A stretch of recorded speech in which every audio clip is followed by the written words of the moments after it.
할렐루야. 오늘도 예배 나오신 믿음의 성도님들 주님의 이름으로 환영하고 축복합니다. 예배를 통해서 하나님이 큰 영광 받으실 줄로 믿습니다. 조금 전에 읽었던 하나님 말씀 에스겔서 48장 30절에서 35절 말씀 가지고 저는 여호와 삼마의 하나님이라는 말씀을 전하려고 합니다. 여러분, 하나님은 한 분이십니다. 그렇지만 하나님은 다양한 이름들을 갖고 계시지요. 성경에는 대략 한 30여 가지 하나님의 이름이 나옵니다. 지금 이 시간 우리가 그 다양한 이름들을 다 거론할 수는 없지만은 대부분 임마누엘 하나님은 기억하실 겁니다. 그런데 오늘 본문을 보면 하나님의 또 다른 중요한 이름 한 가지가 나옵니다. 그 이름은 여호와 삼마입니다. 물론 그 이름의 정확한 이름은 성읍의 이름이기도 하지요. 근데 그 이름의 뜻이 있습니다. 거기 계시는 하나님, 혹은 여기 계신 하나님. 여러분, 사람들은 우리에게 자주 묻습니다. 하나님이 어디 계시냐고 말입니다. 그러면 그렇게 말씀하십시오. 하나님은 여기 계신다고. 아니, 하나님은 그곳에 계신다고. 당신이 있는 그곳에 하나님이 계신다고 말입니다. 물론 믿는 자 입장에서 보면 여기 계시는 하나님이시요. 어감에 따라서 원근감이 다르게 느껴지겠지만은 여기 계신 하나님은 거기도 계시는 하나님이십니다. 물론 거기 계시는 하나님보다는 여기 계시는 하나님이 훨씬 더 친근하고 사실적이지요. 하지만 그것은 우리 믿음의 차이일 뿐입니다. 믿음이 없는 사람 입장에서는 거기 계시는 하나님일 수 있고요. 믿음이 있는 자 입장에서는 바로 여기 계시는 하나님일 수 있습니다.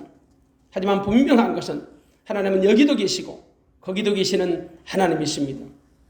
그 하나님은 지금 내 안에서 나와 함께 계시는 임마누엘의 하나님이십니다. 그러면서도 안 계신 곳이 없는 여호와 삼마의 하나님이 되십니다. 오늘 본문은 에스겔서 48장 마지막 장입니다. 에스겔서 마지막 장은 여호와 삼마의 하나님으로 끝이 납니다. 에스겔 선지자는 여호와 삼마의 하나님을 통해서 이스라엘의 회복과 축복을 말하고 있습니다.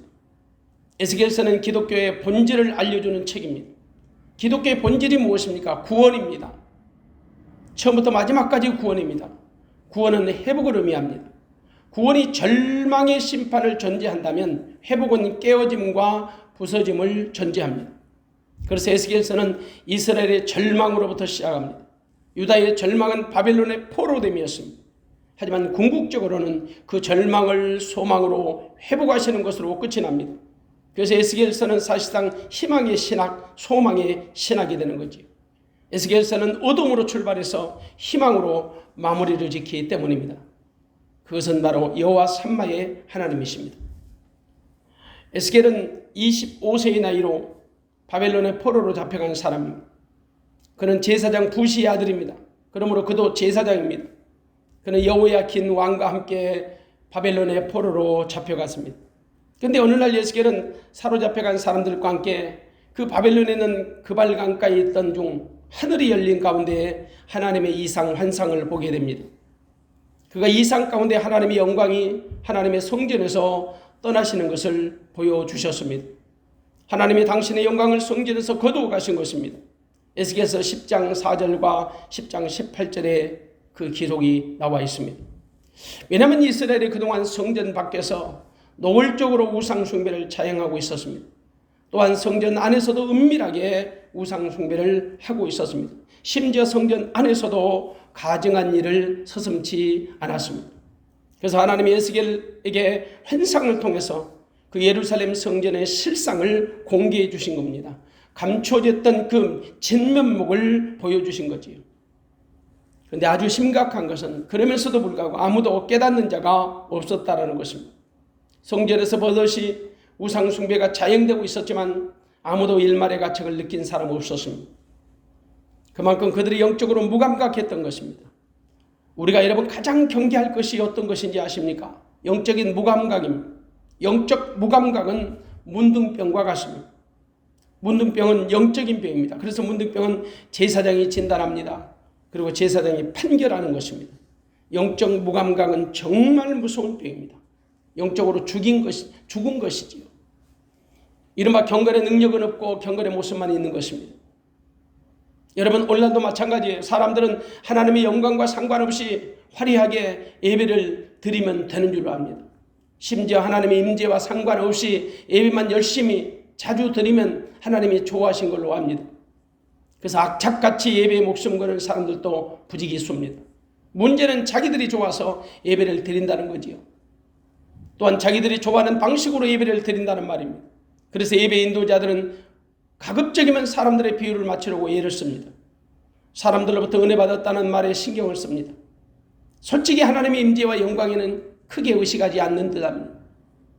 그냥 예배 드리는 사람들이 좋아하고 즐거워하면 예배가 성공했다라고 생각하는 거지요.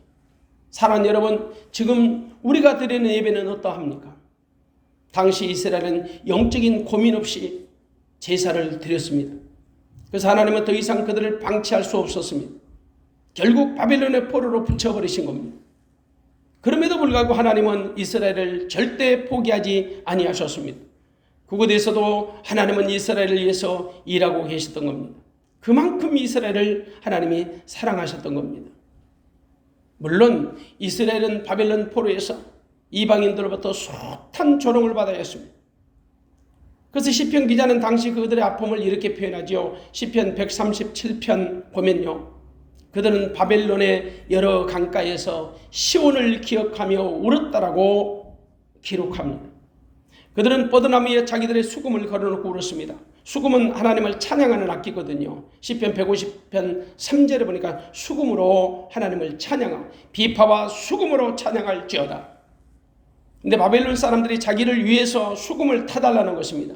시편 137편 3절에 보니까 자기들을 위해서 수금을 가지고 노래해달라는 거죠.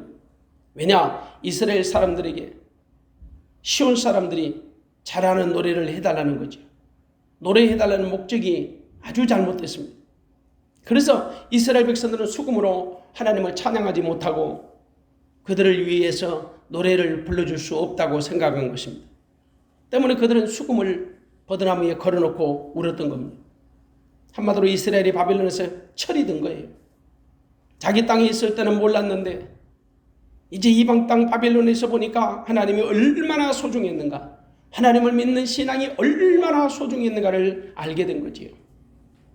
대부분의 사람들은 그렇습니다. 있을 때는 잘 몰라요. 근데 없으면 아쉽고 그립습니다. 존재의 가치를 느끼는 거지요. 그래서 대부분 사람들은 외국 나가면요, 애국자가 됩니다. 어디서 한국 사람 하나만 만나도 얼마나 반가운지 몰라요. 혹시라도 한국 제품만 봐도 가슴이 벅차고요, 자부심이 느껴져요. 도로를 달리는 여러분 한국산 브랜드의 자동차만 봐도 얼마나 기분 좋은지 몰라요. 한국 노래만 나와도 코가 찡합니다. 제가 언젠가 청년의 사회 가면서 싱가포르를 방문한 적이 있었습니다. 열린 예배 컨퍼런스에 참석했습니다. 그러다가 하루 관광 코스를 잡아서 돌아다녔습니다. 근데 아주 유명한 관광지를 방문했습니다. 이름은 잘 기억하지 않습니다. 갑자기 애국가가 흘러나오는 거예요. 그만큼 한국 관광객들이 많으니까 한국 관광객들을 위해서 틀어준 겁니다. 근데 그 애국가가 나오는데 얼마나 눈물이 나오는지 부끄러울 정도로 기쁘고 즐겁고 감동이었습니다. 그래서 마치 젊은 청년들이 군에 입대하면 효자가 됩니다. 훈련 끝나고 부모님 은혜라는 곡을 부르면요, 울지 않는 청년 없어요.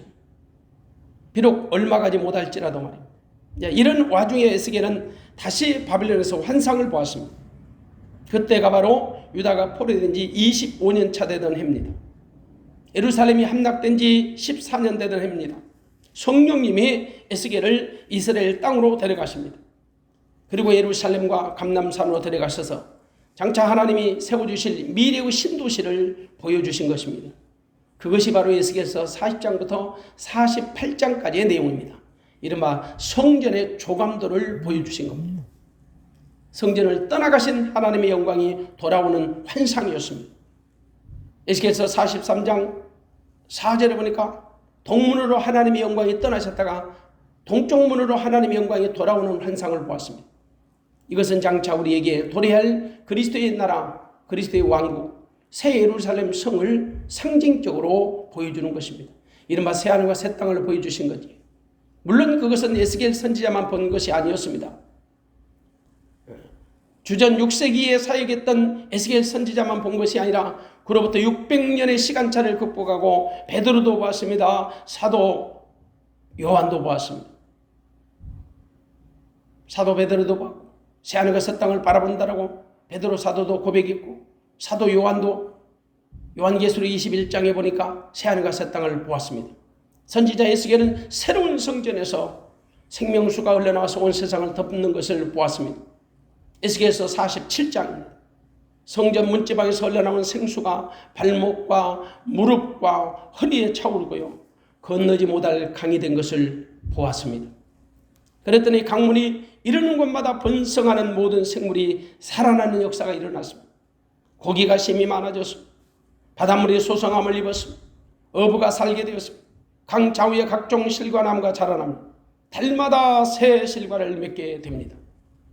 생수로 말미암아 광야가 꽃을 피웁니다. 생명체가 살아나고 땅이 회복됩니다. 지금 이스라엘은 땅을 잃어버렸습니다. 성전을 잃어버렸습니다. 성읍을 잃었습니다. 그런데 성전을 회복하시고 성읍을 회복하시는 환상을 보여주신 겁니다. 이러면 하나님의 영광이 회복되는 거지요. 그리고 이제 후로는 하나님의 영광이 절대 성전을 떠나지 않을 것이라고 약속하셨습니다. 에스겔은 떠나셨던 하나님의 영광이 동문으로 들어오심을 보았습니다. 그리고 성전에 하나님의 영광이 가득함을 보았습니다. 이유는 하나님이 거기 계셨기 때문입니다. 여호와 삼마의 하나님으로 계셨던 겁니다. 다만 이제는 그 성전에 아무나 들어올 수 없게 되었습니다. 비록 이스라엘 족속 중에 있는 이방인이라 할지라도 몸과 마음에 할례받지 못한 이방인은 들어올 수 없게 되었습니다. 여호와 삼마의 하나님은 더 이상 악의 모습을 허용치 않으실 것이기 때문입니다. 더 이상 죄의 흔적을 허용치 않으실 겁니다. 더 이상 사단의 계략이 통하지 못하게 하실 겁니다. 이는 지금 지상에 세워진 성전은 죄인의 출입이 얼마든지 가능한 성전입니다. 하지만 장차 하나님이 세워주실 하늘 성전은 죄인의 출입이 있을 수 없다는 말입니다. 요한계시록 21장 27절에 사도 요한이 봤던 말씀입니다. 무엇이든지 속된 것이나 가증한 일 또는 거짓말하는 자는 결코 그리로 들어오지 못하되 오직 어린 양의 생명책에 기록된 자들 뿐이라. 이것이 사람의 손으로 지어진 지상 성전과 하나님의 손을 통해 지어진 하늘 성전의 궁극적 차이입니다. 그동안에 하나님은 지상 성전을 파괴하셨습니다. 솔로몬의 성전을 파괴하셨습니다. 스룹바벨의 성전을 파괴하셨습니다. 헤롯이 재건했던 성전을 파괴하셨습니다. 왜 지상 성전을 파괴하셨을까요? 이스라엘이 하나님 앞에 실패했기 때문입니다. 그래서 하나님은 그 성전을 떠나셨던 것입니다. 그럼에도 불구하고 하나님은 이스라엘을 제사장적 나라로 삼으셨습니다. 이스라엘을 통해서 모든 나라를 구원할 계획을 갖고 계셨습니다. 물론 지금까지 이스라엘은 철저히 실패했습니다. 지금도 여전히 이스라엘이 실족한 상태입니다. 하지만 이스라엘이 완전히 실족한 것은 아닙니다. 하나님은 이스라엘을 통해서 열방을 자기 백성으로 삼을 겁니다. 지금은 이스라엘이 잠깐 우매해서 넘어진 상태입니다. 실족한 상태입니다. 이방인에게로 복음의 촛대가 잠시 옮겨진 상태입니다. 하지만 반드시 하나님은 이스라엘을 통해 당신의 계획을 차질 없이 이루어 가실 것입니다. 로마서 11장 11절에 보면 구원이 이방인에게 이름으로 인해서 구원이 이방인들에게 이를 때 이스라엘이 시기할 때가 온다는 것입니다. 그리고 이스라엘은 하나님을 바로 알게 될 것입니다. 결국 그것이 이스라엘이 구원받는 때입니다. 그것은 하나님의 비밀입니다. 그런 차원에서 에스겔 선지자는 성전의 회복을 보았던 것입니다. 그리고 성읍이 회복되는 것을 보았던 것입니다. 이유는 하나님이 거기 계셨기 때문입니다. 그 하나님의 이름은 여호와 삼마의 하나님이셨습니다. 그러므로 회복의 기결은 여호와의 삼마에 있는 것입니다. 여호와 삼마는 회복된 성읍의 이름입니다. 이제 성전에 갇혀 계신 하나님이 아니라 삶의 현장으로 들어가 하나님이 함께 계심을 보게 될 것입니다. 삶의 중심에 하나님이 계심을 보는 믿음으로 살게 될 것입니다. 그것이 바로 여호와 삼마의 하나님이십니다. 장차 회복되질 새 예루살렘 성읍은 사방이 4,500척으로 된 장방형 모습입니다. 동서남북이 똑같습니다. 4,500척이면 한 척이 45cm 혹은 길게는 50cm 정도 됩니다. 그러면 한 동서남북이 한 곳이 약 2km쯤 되는 거죠. 동서남북 길이가 똑같아요. 장방형. 사면의 합이 1만 8천 척. 1만 8천 척이면 약 한 8km 정도 되는 거지요. 둘레가 한 8km 정도. 그리고 사방에 문이 3개씩 있습니다. 총 12개가 되는 거지요. 이것은 바로 12지파를 상징합니다. 본문에서 성전의 문이 강조됩니다. 우리가 읽었던 본문은 30절 보니까 그 성읍의 출입구는 이러하니라 하고 뭐 북편의 광, 동편의 광, 남편의 광, 서편의 광 쭉 성전 문에 대해서 기록하고 있습니다. 문이 강조된 것은 출입구이기 때문이죠. 모든 것은 문이 중요합니다. 아무리 좋은 집도 문이 없으면 들어갈 수 없습니다. 아무리 좋은 천국도 문이 없으면 들어갈 수 없습니다. 천국의 문은 양의 문 대신 예수 그리스도를 통해서만 가능합니다. 예수님도 친히 말씀하십니다. 요한복음 10장 7절에 보니까 나는 양의 문이라. 나는 양의 문이라. 예수 그리스도를 통하지 않고는 아버지께 나아갈 자가 없습니다. 우리는 여호와 삼마의 하나님을 통해서 언제 어디서나 하나님을 만나게 되고 하나님을 경험하게 됩니다. 이른바 성전에만 갇혀 계신 하나님이 아니라 성전 밖에도 계시는 하나님을 경험할 수 있다는 말입니다. 여러분, 성전과 성읍의 차이를 아십니까? 성전은 하나님이 당신의 이름을 두신 곳입니다. 성읍은요, 사람들이 자기들의 이름을 둔 곳입니다. 성전은 하나님의 이름을 두신 곳, 성읍은 사람들, 믿는 성도들이 살아가는 공간입니다. 그러면 성전과 성읍의 영적인 의미는 뭘까? 성전은 사람을 하나님께로 데려오는 것입니다. 성전은 사람을 하나님께 데려오는 것이에요. 성읍은 하나님을 사람에게로 모셔오는 곳입니다. 성전과 성읍의 공통점은 하나님이 그곳에 함께 계신다는 것입니다. 그런데 문제는 이스라엘입니다. 이스라엘은 하나님의 성전 안에만 계신다고 착각했습니다. 하나님을 성전에 가둬버렸습니다. 그래서 성전 밖 성읍에서는 하나님의 임재를 경험하려고 하지 않았습니다. 이것이 바로 잘못된 이스라엘의 신관입니다. 일종의 율법주의 신관이죠. 율법주의 신관은 자기 멋대로 하나님의 특정한 장소 혹은 특정한 사람의 전유물로 제한을 시켜버린 것입니다.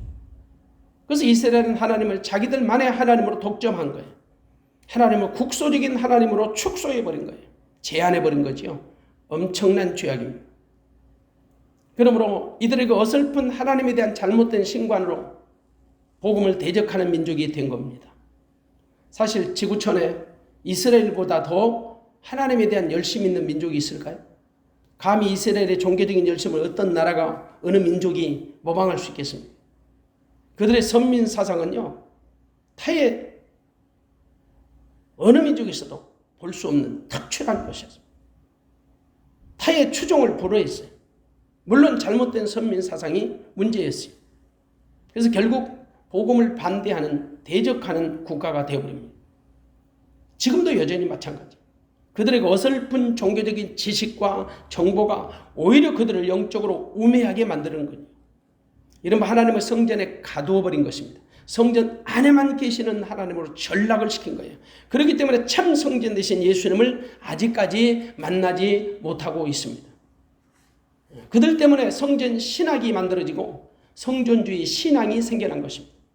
그런데 사실 성전주의 그 신앙은 대단히 위험합니다. 물론 구약 성도들은 눈에 보이는 성전을 통해 하나님을 만났지요. 하지만 예수님이 오신 이후로 보이지 않는 성전 시대를 열어주셨습니다.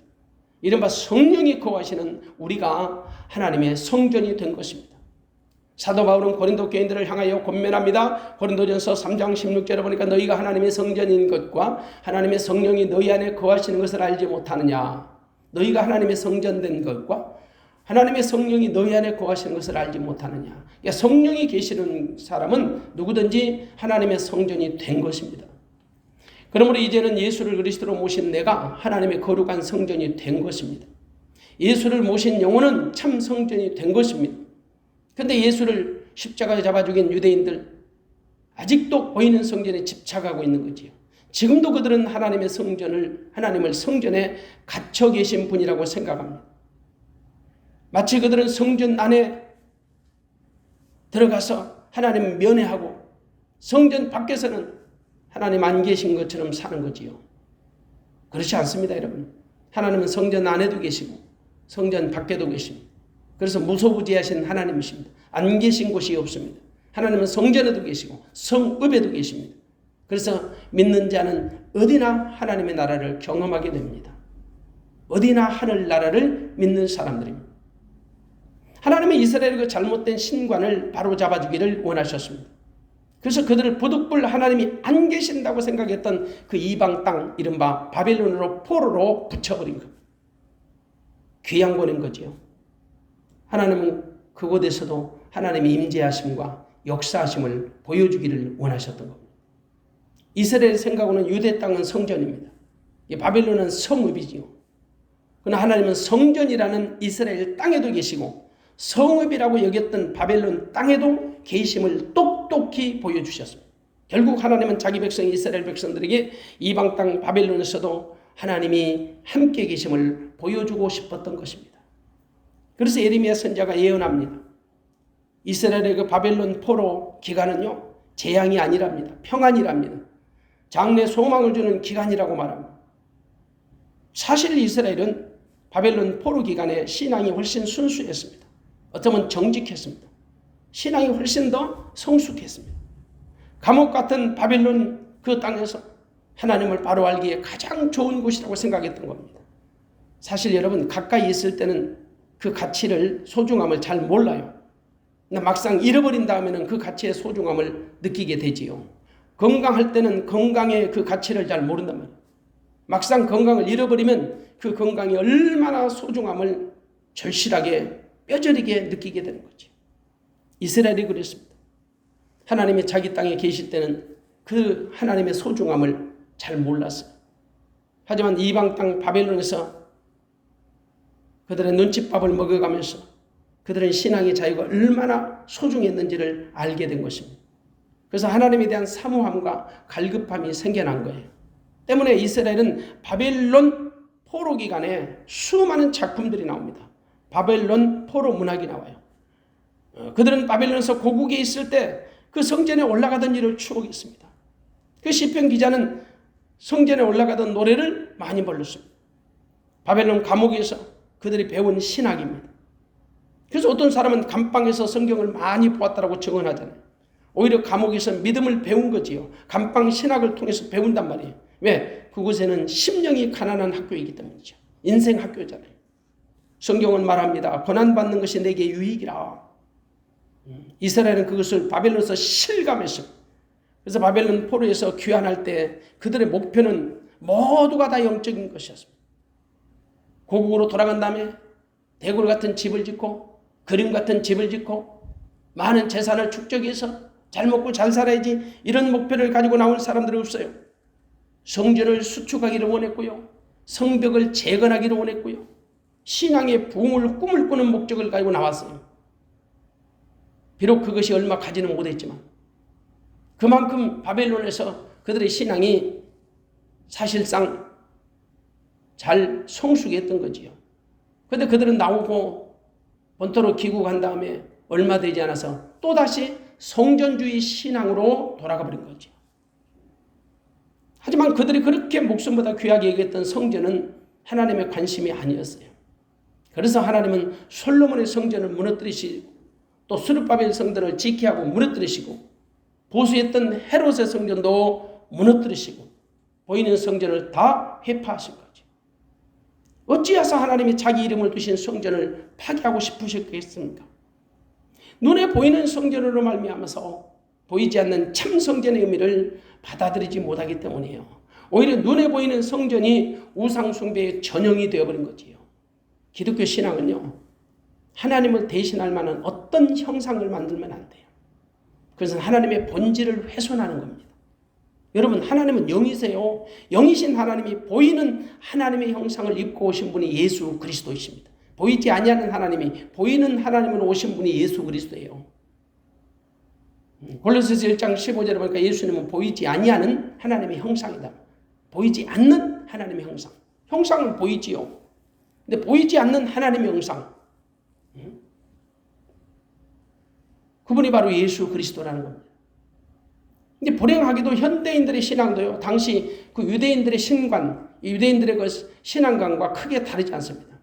하나님을 성전이라는 공간에 가두어버려요. 교회라는 공동체 속에 가두어버린단 말이에요. 예배당이라는 공간 속으로 하나님을 가두어버린 거지요. 그리고 성도들까지 교회라는 공간 속으로 집어넣어버려요. 다양한 프로그램을 만들어서 억지로 묶어버리는 거예요. 율법의 굴레를 만들어서 종교인으로 전락시켜버린 거예요. 미안하지만 오히려 그것이 복음의 편재성을 방해하는 겁니다. 복음의 편만함을 제한하는 것입니다. 그래서 복음을 누리지 못하는 거예요. 누리지 못한 복음은요, 정말 비참한 겁니다. 결국 이원론적 믿음을 주입하는 거죠. 성전 따로, 성읍 따로, 세상 따로, 믿음 따로, 예배 시간 따로, 예배 시간 외의 시간 따로, 이분법적으로 자꾸 잘못된 믿음을 주입하게 되는 거죠. 물론 인정하고 싶지 않을 겁니다. 어쩌면 아주 불쾌하게 생각될는지도 모릅니다. 그런데 사실입니다. 증거는 이것입니다. 임마누엘 신앙은 교회에서 강조해요. 하나님이 우리와 함께 계시는 임마누엘 신앙은 강조하는데 여호와 삼마의 하나님, 여호와 삼마의 신앙은 잘 가르쳐주지 않습니다. 이른바 성전주의 신앙은 가르쳐주는데 삶의 현장이 되는 성읍 신앙은 잘 가르쳐주지 않는 것 같다, 이 말입니다. 저는 개인적으로 임마누엘의 신앙이 성전 중심의 신앙이라면 여호와 삼마의 신앙은 성읍 중심의 신앙이라고 생각합니다. 여호와 삼마의 신앙은 무소부지하신 하나님을 경험케 합니다. 여호와 삼마의 하나님 속에는 임마누엘의 하나님의 속성이 들어있거든요. 하나님은 동일하신 하나님이십니다. 오늘 본문은 바벨론 포로 생활을 배경으로 한 거지요. 비록 그들이 바벨론 포로 생활을 할지라도 그들에게 희망이 있는 것은 바벨론에도 하나님이 계셨다는 것. 이른바 여호와 삼마의 하나님으로 그들과 함께 계셨던 겁니다. 비록 여호와 삼마가 장차 영적인 이스라엘을 위해서 새롭게 건설될 새 예루살렘 도성을 의미하는 거지만 하나님은 어디에나 계시다는 것은 당시 이스라엘 백성들 하여금 똑똑히 알게 하시고 누리게 하시는데 목적을 두고 있었다는 거죠. 그래서 여호와 삼마가 중요한 것입니다. 여호와 삼마는 새로운 성읍의 이름입니다. 성읍의 이름이 여호와 삼마가 되는 것은 그 성읍 중앙에 성소가 있기 때문입니다. 48장 8절에 보니까요. 유다지게 다음으로 동편에서 서편까지는 너희가 예물로 드릴 땅이라. 광이 25,000척이요. 장은 다른 분기세 동편에서 서편까지와 같고 성소는 그 중앙에 있을지니 성소가 성읍의 중앙에 있다. 삶의 중앙에 하나님이 함께 하셔야 한단 말입니다. 그래야 그 성읍이 여호와 삼마가 되는 거예요. 그래서 하나님이 임재하심을 인정하지 않는 곳이라면 여호와 삼마라고 부르면 안 됩니다. 이른바 우리 삶의 현장에 하나님이 함께 하심을 인정하는 것이 여호와 삼마입니다. 때문에 우리는 날마다 내가 있는 삶의 현장에서 여호와 삼마의 하나님을 인정하고 선포하는 믿음으로 살아야 합니다. 더 이상 하나님을 잡으려고 이곳으로 저곳으로 쏘다닐 필요가 없습니다. 하나님은 지금 내 곁에 계십니다. 아니, 내 안에 계십니다. 마치 무지개를 찾으려고 쫓아다니는 소년처럼 믿음 생활하지 마시기 바랍니다. 하나님을 잡으려고 아니면 하나님을 만나려고 용한 기도원이나 이름난 기도원, 용한 교회 탐방하지 말라는 거예요. 쇼핑하지 말라는 거예요. 내가 믿는 하나님이 임마누엘의 하나님이심을 믿는다면 지금 내가 있는 이곳에 하나님은 나와 함께 계십니다. 내가 있는 어떤 곳에든지 하나님은 나와 함께 계십니다. 그 하나님의 이름이 여호와 삼마의 하나님이십니다. 사랑하는 여러분, 옛 언약 아래 살던 유대인들은요, 하나님을 만나려면 반드시 예루살렘 성전으로 올라가야 했습니다. 그곳에서도 지성소에서 하나님을 만나야 했습니다. 그보다 더 슬픈 것은 아무나 그곳을 출입할 수 없다는 것입니다. 대제사장만 출입이 가능한 것이었습니다. 다시 말해서 아무나 하나님을 만날 수 없었다는 겁니다. 하나님을 만나는데 중보자가 필요했던 거지요. 그러나 이제는 에스겔 선지자를 통해서 보여준 새 예루살렘 성전은 마음에 할례받은 자는 누구나 들어갈 수 있다는 겁니다. 누구나 하나님을 만날 수 있다는 것입니다. 왕 같은 제사장의 신분으로 예수님을 하나님의 아들로 믿는 자는 누구든지 하나님의 새로운 성전으로 들어가서 하나님 만날 수 있다는 것입니다. 물론 그 성전에도 절대 출입이 제한된 영혼들이 없잖아 있었습니다. 마음과 몸에 할례받지 못한 이방인들은 절대 출입할 수 없었다. 44장 9절을 한번 읽어보겠습니다. 44장 9절을 보니까 나 주 여호와가 말하노라 이스라엘 족속 중에 있는 이방인 중에 마음과 몸이 할례를 받지 아니한 이방인은 내 성소에 들어오지 못하리라. 마음과 몸이 할례받지 못한 이방인은 그 성소에 출입할 수 없다. 이른바 예수를 구주로 영접하지 못한 사람은 주님의 성전이 될 수 없다. 그리고 여러분 아무 제사장이나 들어가는 것도 아닙니다. 새 예루살렘 도성, 새 예루살렘 성전 반드시 사독계통의 제사장들만 들어가야 했습니다. 사독계통의 제사장. 새 예루살렘 성전은 더 이상 죄악을 용납하지 않습니다. 죄의 모습도 허용하지 않습니다. 오직 그곳에 주의 영광만 가득하기 때문입니다. 그래서 에스겔 선지자가 본 새 예루살렘 성전의 제사장들은 새로운 시대를 열어가는 새로운 제사장들로 채워졌습니다. 이른바 사독계열의 제사장들이었습니다. 44장 15절입니다. 44장 15절 보니까 이스라엘 족속이 그릇하여 나를 떠날 때 사독의 자손 레위 사람 제사장들은 내 성소의 직분을 지켰은즉 그들은 내게 가까이 나와 수종을 들되 내 앞에 서서 기름과 피를 내게 드릴지니라. 나 주 여호와의 말이니라. 사독은 옳다 혹은 의롭다는 뜻입니다. 그 사독계열의 제사장들은 하나님 앞에서 자기의 의로움과 충성됨을 입증받았던 사람들이에요. 그들은 다윗이 통치할 때 마지막까지 다윗을 보필하며 믿음과 정절을 지킨 사람들이었습니다. 그들은 다윗의 아들 압살롬이 반역할 때도 학깃의 아들 아도니아가 다윗을 배반할 때도 많은 제사장들은 다 그들을 반역자를 따라갔습니다. 그런데 사독은 끝까지 기름 부음을 받은 다윗을 지켰습니다.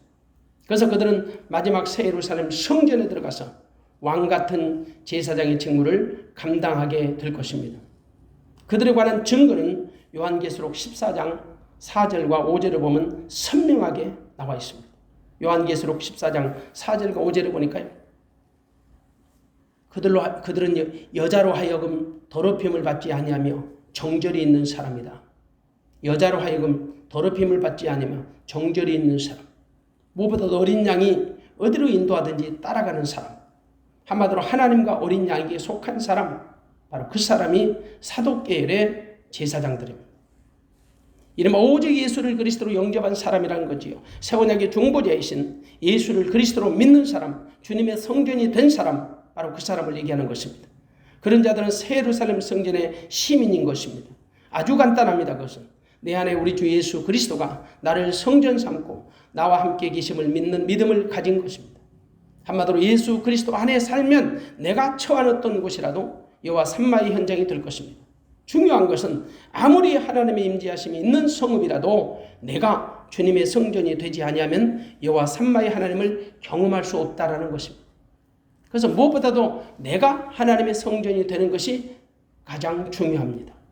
그래서 내가 하나님의 아들 예수를 그리스도로 영접하는 것입니다. 그러면 주님이 내 안에 나를 성전 삼고 들어오십니다. 그래서 그분이 나의 주가 되고 왕이 되고 나의 전부가 되십니다. 그리고 지속적으로 성전의 머리 되신 주님께서 나에게 주님의 마음과 생각을 부어주십니다. 그러면 나는 주님의 몸이 되어서 주님이 주신 마음과 생각으로 살면 되는 것입니다. 하나님의 생명으로 살게 된다는 말이죠.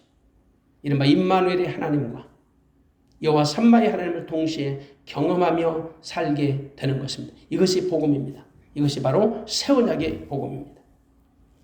새 언약의 복음은 내가 주체가 되지 않습니다. 오직 내 안에 나를 성전 삼고 나와 함께 사시는 주님이 주인이 되는 것입니다. 그럼 모든 것이 그분의 손에 의해서 이루어지게 됩니다.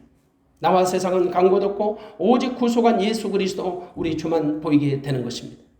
그렇게 살아가는 것이 여호와 삼마의 하나님을 인정하는 것이고 그분으로 인해서 누리며 살아가는 삶이 되는 것입니다. 거기 계신 하나님의 그 진정한 의미는 존재하신 하나님을 인정하는 것입니다. 그러므로 여호와 삼마의 하나님은 무소부지하시는 하나님이라는 말과 동일한 것입니다. 그렇게 살아가도록 하나님이 이스라엘을 회복해 주시겠다는 것입니다. 여호와 삼마의 하나님을 누리도록 회복하시겠다. 에스겔 선지자는 여러 가지 환상을 보았지요. 한 4가지 환상을 봤습니다. 그 중에 에스겔에서 오늘 본문 48장에 나오는 환상은 가장 중요합니다. 이른바 이스라엘의 회복과 축복에 관한 것이기 때문입니다. 하나님은 자기 백성 이스라엘에게 잃어버렸던 땅을 고토를 회복시켜 주실 겁니다. 그 내용이 48장 1절에서 29절까지 말씀입니다. 그리고 그 땅을 동일하게 공평하게 분배해 주시겠다는 것입니다.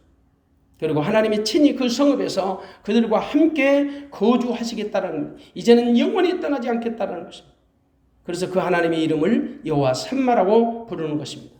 이제 이스라엘은 잃어버렸던 땅을 회복할 것입니다. 성전을 회복하게 될 것입니다. 성읍을 회복하게 될 것입니다. 이보다 더 귀하고 복된 축복이 어디 있겠습니까? 그러므로 이제는 우리가 더 이상 하나님을 제한하면 안 됩니다. 어떤 특정한 장소에 갇혀 계신 하나님이라고 생각하시면 안 됩니다. 하나님은 성전 안에도 계시고 성전 밖에도 계시고 성읍에도 계시는 하나님이십니다. 임마누엘의 하나님을 믿는 자는 여호와 삼마의 하나님을 어디서나 경험하게 될 것입니다. 사실 에스겔은 여호와 삼마의 하나님을 환상으로 보았지요. 그런데 이 예언은 신약시대, 그로부터 600년이 지난 신약시대에 우리 주님이 이 땅에 오심으로 완벽하게 성취되었습니다. 예수님의 이름은 임마누엘이십니다. 마태복음 1장 23절에 보니까 아들을 낳으니 그 이름을 임마누엘 하리라. 번역한즉 하나님이 우리와 함께 계시다 함이라. 여호와 삼마의 하나님이란 뜻은 임마누엘 되신 예수 그리스도로 말미암아 완전하게 완벽하게 성취되었습니다. 사랑하는 여러분, 임마누엘 되신 하나님 믿으시고 여호와 삼마로 계신 하나님 믿으셔서 진짜 내 안에 예수 그리스도를 주로 삼고 왕으로 삼고 생명과 전부가 되어서 주님 주신 마음과 주님의 생명으로 사는 저와 여러분 되시기를 주님의 이름으로 축원합니다. 기도하겠습니다.